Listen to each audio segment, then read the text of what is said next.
आज पूरे देश व प्रदेश के अंदर बेअताशा महंगाई व बेरोजगारी है, जिसके कारण प्रदेश की जनता बहुत ज़्यादा दुखी है और देश की जनता बड़ी भारी दुखी है। इस सरकार के अंदर लगातार टैक्सों पर टैक्स लगाए जा रहे हैं, नए नए प्रकार के, और टैक्सों में बढ़ोतरी की जा रही है। जहाँ तक कि महंगाई के कारण जनता पहले ही बेहद दुखी थी और हाल ही में सरकार ने कई नए फरमान जारी किए हैं, जैसे खाद्य वस्तुएं, जरूरत का सामान, चाहे उसमें गेहूँ हो, चाहे उसके अंदर खुला आटा आ जाओ, दही आ जाओ, मक्खन आ जाओ, अनेकों ऐसी चीज़ें हैं जो जिन पर टैक्स नहीं था, उन लगभग वस्तुओं पर इन्होंने जीएसटी के दायरे में लाकर टैक्स लगाने का काम किया। और काफ़ी ऐसी आइटमें हैं, जैसे गरीब आदमी तीन चीज़ चाहिए। गरीब के हर एक आदमी भी चाहिए, गरीब के साथ साथ रोटी, कपड़ा और मकान। इन्होंने तीनों आइटम को छू लिया है और तीनों पर अनाप शनाप टैक्स लगाने का काम किया है। रोटी के अंदर गेहूँ आ गई, उसको छोड़ा नहीं, आटा छोड़ा नहीं, चावल छोड़ा नहीं। कपड़ा, जो तन ढकने के लिए कपड़ा चाहिए, या कोई आदमी आज मर जाए उसके जाते टाइम कफन के लिए कपड़ा चाहिए, इन्होंने उस कपड़े के ऊपर भी 5% जीएसटी लगा दिया। अब रह गया मकान जहाँ ईंट है, सीमेंट है, सरिया है, ईंट के ऊपर 5% टैक्स था, भट्ठे ईंट के ऊपर।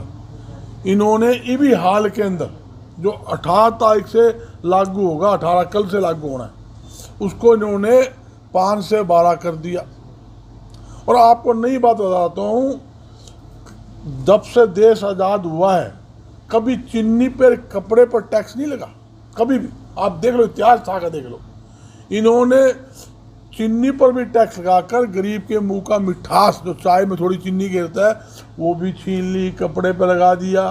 खेती में उपयोग आने दवाइयाँ हैं, खाद है, यहाँ तक कि सीड, उनके ऊपर भी इन्होंने टैक्स लगाकर किसान, कर्मचारी, मजदूर, आम जनता की कमर तोड़ने का काम किया है, जिसके कारण देश की जनता में, व्यापारियों में, उद्योगपतियों में बड़ी भारी नाराजगी है। मैं आपको एक नई बताता हूँ बात। जब खाद्य वस्तुओं पर टैक्स लगेगा तो अनाज टैक्स के दायरे में आ गया।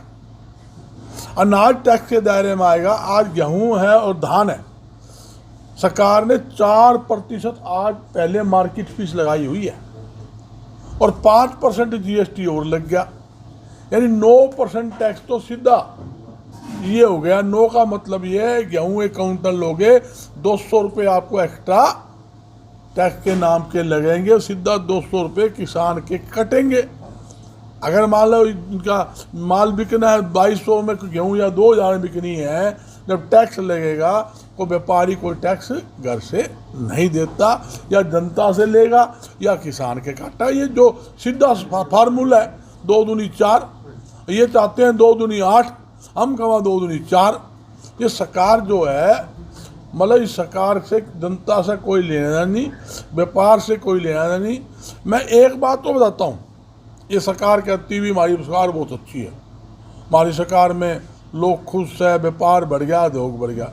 इनके राज के अंदर आप देखोगे, इनके सरकारी आंकड़े देख लो, कोई आरटी लगा के देख लो, लगातार व्यापार व उद्योग पिछड़ता जा रहा है, रुपए की कीमत गिरती जा रही है।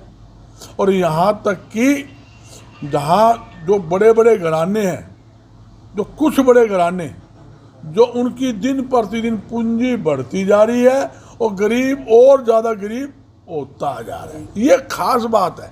जब व्यापार उद्योग आप नहीं छोड़ोगे, छोटे छोटे व्यापार उद्योग आप ख़त्म कर दोगे, तो मैं ये बताना चाहता हूँ, जो लाखों लोग और ज़्यादा बेरोजगार होंगे, बेरोजगारी की दर और ज़्यादा बढ़ेगी। तो मेरी केंद्र सरकार से, देश के प्रधानमंत्री नरेंद्र मोदी जी से और केंद्रीय वित्त मंत्री से अपील है, ऐसा कोई फैसला ना ले जो किसान, व्यापारी, मजदूर, उद्योगपति, कर्मचारी, आम जनता विरोधी फैसला है। आम जनता विरोधी फैसला नहीं लेना चाहिए और सरकार को जनता के हित के अंदर जो बढ़ाए गए टैक्स है, जो नए नए लगाए गए टैक्स हैं, उनको वापिस ले, ये मेरी मांग है। इनके एक अहंकार हो गया। अहंकार क्या हो गया? भाई हम हैं, हमने जो कह दिया वो ठीक है, हमारी बात कोई काटने वाला नहीं। हम टैक्स लगाएं, चाहे हम अनाप शनाप टैक्स बढ़ाएं, हमारे को कोई टोकने वाला नहीं। अगर कोई टोकेगा तो वो देश